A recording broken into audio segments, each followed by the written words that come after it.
Seguimos então para a lição de domingo, onde vamos considerar o Código da Aliança, ou como dissemos também já, o Livro da Aliança.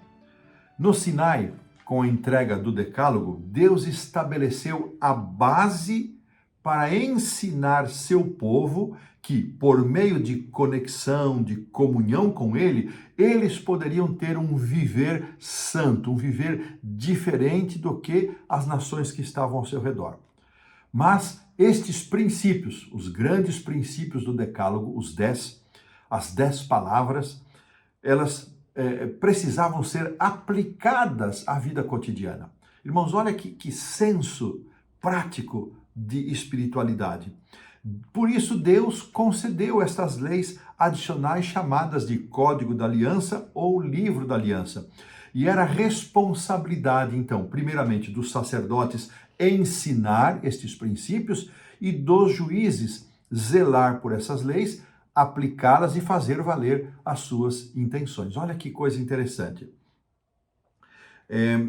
Encontrei também no Comentário Bíblico Adventista, volume 1, na página 656, uma coisa muito interessante, que diz o seguinte: muitas dessas leis, destas que nós vamos estudar essa semana, que pertencem ao Código ou Livro da Aliança, eram leis antigas que foram aprovadas por Deus e dadas ao seu povo. Olha que coisa interessante. E um claro exemplo disso é o chamado Código de Hammurabi, que foi encontrado em determinado tempo, e este código continha muitas dessas leis, que eram boas leis. Isso tem a ver com a Babilônia, eram boas leis, eram boas práticas, que foram trazidas para os costumes do dia a dia do povo de Israel. Muito interessante isso, irmãos. Um princípio equivalente vale também para as doutrinas dos adventistas do sétimo dia. Muitas doutrinas que nós observamos hoje como adventistas do sétimo dia, elas foram transmitidas de geração em geração por cristãos ao longo dos séculos. Assim é com o sábado, observado pelos batistas do sétimo dia desde 1650, por exemplo. A única doutrina que nasceu no seio do adventismo é o santuário.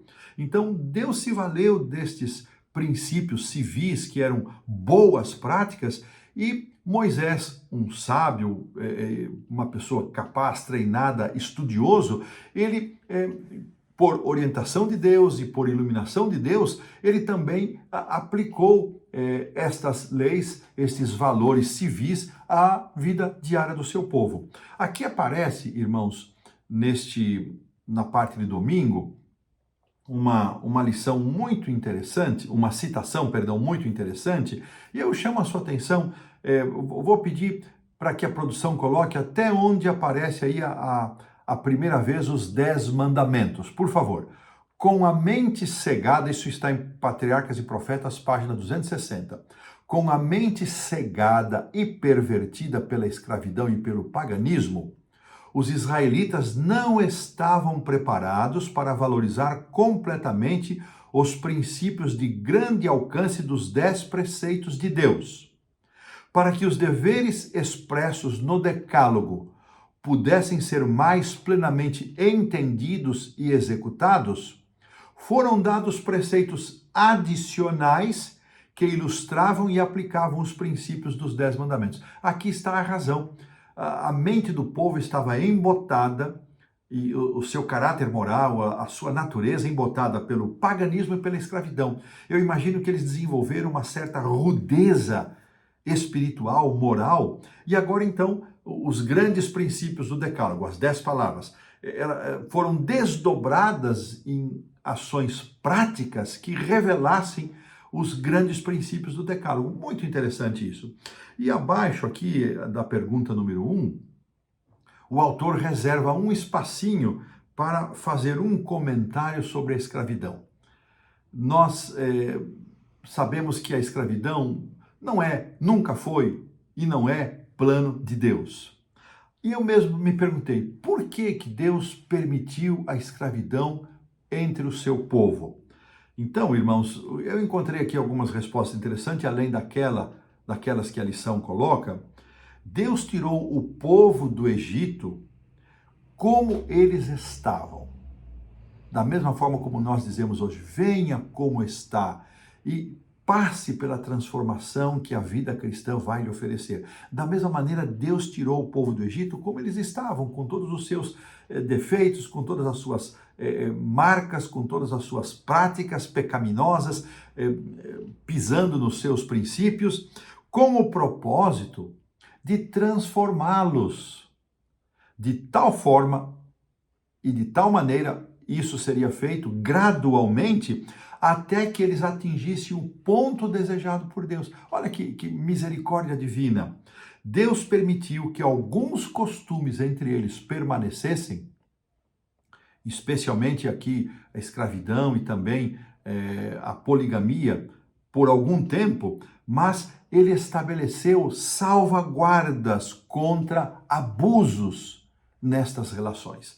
E aqui a lição vai nos dizer que estas leis que regulamentavam a escravidão, elas eram muito peculiares do povo de Israel, dos hebreus, e não tinham nada a ver com as práticas perversas que aconteciam entre as outras nações.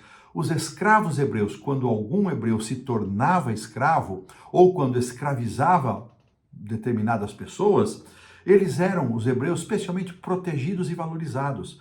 Certos direitos eram observados. Ele não podia ficar escravo por mais do que 6 anos. Ao 7º ano ele tinha que ser libertado.